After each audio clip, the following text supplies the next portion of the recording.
Salve galera, vamos dar mais uma conferida aqui no que foi abordado ainda nesse mesmo podcast do Flow, do Flow, Talk Flow Podcast, perguntando sobre essa CPMI das fake news que está rolando no Congresso, né?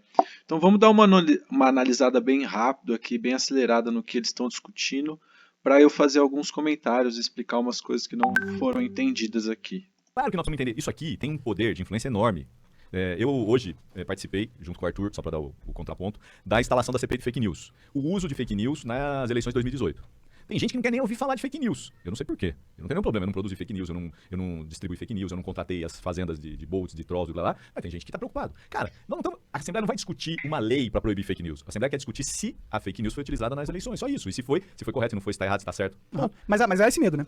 Há esse medo da sociedade que a gente tentando eliminar o fake news, que eu acho que é uma batalha tão perdida quanto tentar eliminar as drogas, tá ligado?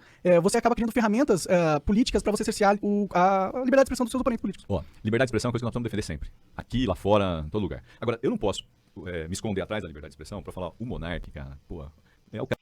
Essa é uma falsa equiparação, tá? E essa falsa equiparação, essa falsa igualdade de luta às drogas, e eu estou falando isso como uma pessoa que é a favor da descriminalização, da regulamentação do uso de algumas drogas menos ilícitas, como a cannabis, por exemplo, mas a CPMI das fake news, e fake news, talvez o termo fake news seja muito abrangente. Só que existe uma questão que não foi entendida aqui, que eu preciso explicar para vocês o porquê que igualar a uma luta contra as drogas não é a mesma coisa que uma luta contra a disseminação de fake news. Eu vou explicar para vocês com mais detalhes depois de umas conversas. E defender essa CPMI das fake news não é atacar a liberdade de expressão. E o porquê que não é atacar a liberdade de expressão? Vou explicar para vocês, só vamos dar mais uma analisada no que eles vão falar um pouco mais. O cara dá uma madeira de piroca. Aí cai na rede. Pô, o cara que não é, virou. Ó, vou dar um exemplo aqui que eu acho muito legal. Mas isso já é previsto na lei, não é? Como... Então, você pode entrar com uma ação. Mas assim, vai vendo, né? O Frota acabou de ser condenado, cinquentinha. Ele fez uma acusação a um presidente do PT da Baixada, disse que ele estava em Brasília, o cara nem estava em Brasília, perdeu. Mas pensa, quanto tempo demorou? Foi na campanha de 2019, nós estamos em 2020. Né? Então, como esse O instrumento efeito novo, que era pra ter tido já teve. não, ele bateu e destruiu o cara lá atrás. Mas tem um efeito retardante, tem um efeito demoralizante dessa tática, porque ele fez e foi punido. Talvez a segunda vez ele não Mas faça. ó, demorou 2 anos. Mas cinquentinha a menos, né? Mas tudo bem, mas pensa. Pois é, o que ele não está analisando agora, né? A questão é que essa fake news, qual foi o propósito dessa fake news? Qual foi a intenção, né? A questão não é se era mentira, não é só questão de ser mentira e daqui a um ano a pessoa vai descobrir que era mentira. A questão é que as pessoas estão usando. Eu vou explicar melhor porque eu quero que eles completem mais o que eles estão falando e o pensamento deles para explicar certinho o que é isso, né? Então vamos lá. Qual foi o impacto do que ele fez naquele momento, do ponto de vista da disputa? Com certeza, pode ter mudado o esquema todo. Pode ter Claro. mudado. Então, assim, isso aqui mudou. Eu queria só dar esse exemplo que eu lembrei nas viagens que a gente fez na campanha pro interior. O Frota é muito louco, cara. Aquele lance do. Ele falando acho, com o filho do Bolsonaro. Aqui tu fez filme pornô. Você gostou, né, cara? Você gostou, né? Curtiu, né, cara? Cara, você viu que ele tem a voz do Frota. Ó, Todo carioca consegue imitar o Frota, cara. então, ainda bem que a gente não. Eu viajando pro interior, Tapetininga, posto de gasolina, uma funcionária do posto. Sou candidato, deixei minha cédula lá. Fui eleito, voltei. E aí? Eu falei assim, não, eu votei no Bolsonaro e na chapa inteira do Bolsonaro, porque senão o Bolsonaro não ia ser eleito. Eu falei, mas como assim? Eu falei, não, pô, eu recebi pela internet que tinha que votar em todos. Se eu não votasse em todos, o meu voto não ia valer. Caralho. Cara, deixa eu falar pra você, você ouviu isso em algum lugar?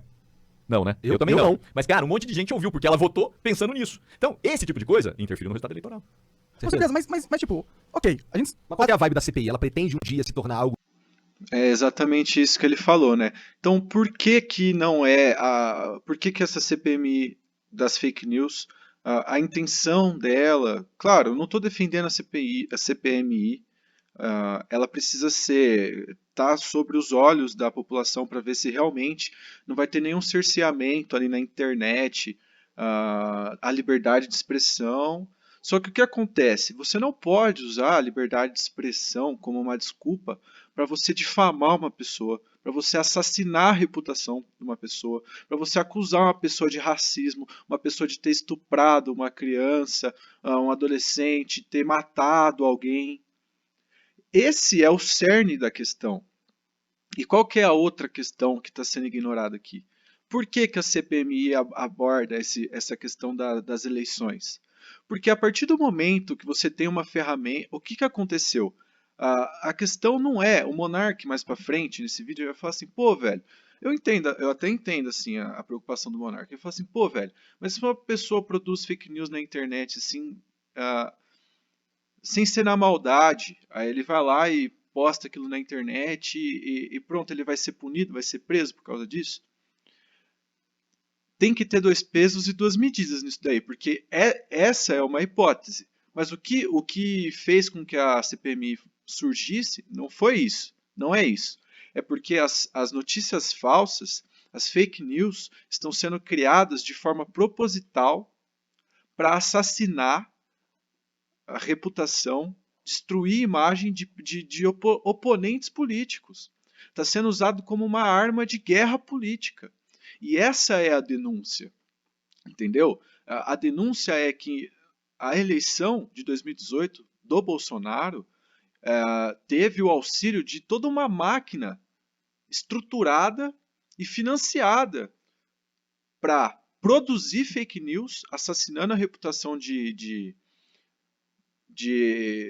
inimigos políticos, como a própria mamadeira de piroca, que atacou diretamente o Haddad e que impediu o Haddad de ser eleito. Claro que teve influência nas eleições. E isso é crime eleitoral, porque você influenciar uma eleição, de qualquer forma que seja, a eleição tem que ser espontânea. Você tem que dar seu projeto de governo ali, o seu plano de governo, e as pessoas têm que ir através disso, né? Através do seu planejamento, através das suas propostas. A questão é que o Bolsonaro não entregou propostas. E beleza, essa é uma outra questão. Mas por que ele foi eleito sem entregar propostas? Porque aí entra a denúncia.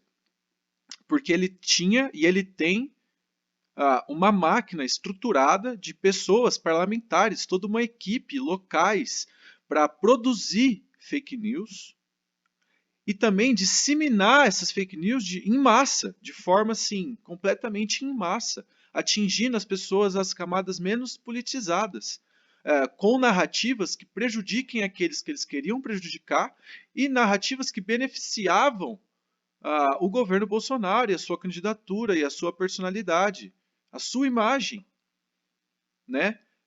Então tá certo isso? Tem que passar despercebido? Não, velho, isso aí é perigoso pra caralho. Olha o poder que essa pessoa tem de inverter a verdade, inventar mentiras, criar narrativas, cair no senso comum, as pessoas acreditarem nessa mentira como se ela fosse uma verdade absoluta.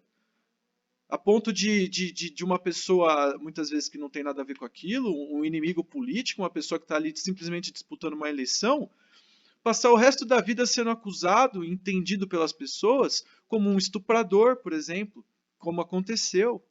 O Haddad, se eu não me engano, foi acusado de ter estuprado uma menina.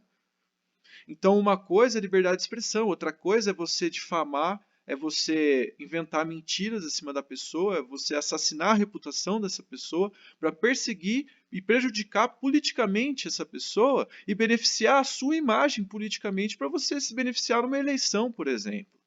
Então é isso que está sendo apurado, é isso que está sendo discutido.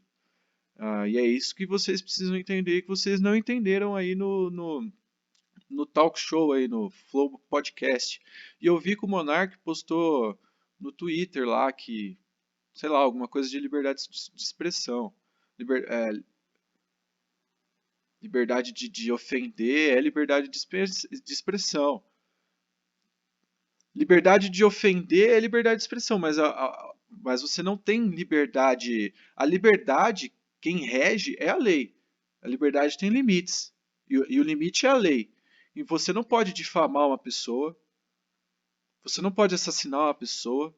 Falar que ela matou alguém sem ter provas e sendo mentira. Falar que ela estuprar alguém e tirar essa notícia da sua cabeça e disseminar isso para as massas fazendo elas acreditarem que isso é verdade, assassinando a reputação de uma pessoa.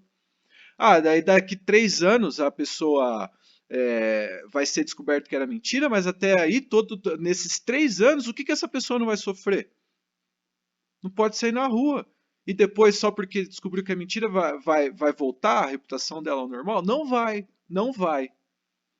Então é isso, esse é o cerne da questão, mas é claro que a CPMI precisa ser analisada para que as liberdades de expressão e as liberdades ali da internet não sejam cerceadas, né, para que não hajam excessos. Mas esses pontos aqui que eu caracterizei precisam e devem ser levados em consideração, porque a pessoa que possui uma ferramenta dessa tem um poder imenso na mão, um poder de criar a narrativa que ela quiser, inventar a verdade que ela quiser e beneficiar a si mesma, a si própria, entendeu? E isso é muito mais do que isso.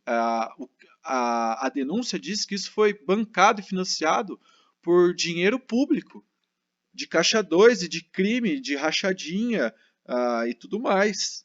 Milhões que foram gastos de dinheiro público para organizar e estruturar essa ferramenta para privilegiar uma única personalidade política. Então, você acha certo isso, Monark? Você é um cara inteligente, então reflita um pouco sobre isso. Tamo junto, um abraço, é nóis. Tamo junto e ative o sininho, assina o canal e conheça a Escola de Lúcifer. Dá uma olhada aí embaixo nas descrições sobre todos os links. Nos sigam nas redes e tamo junto.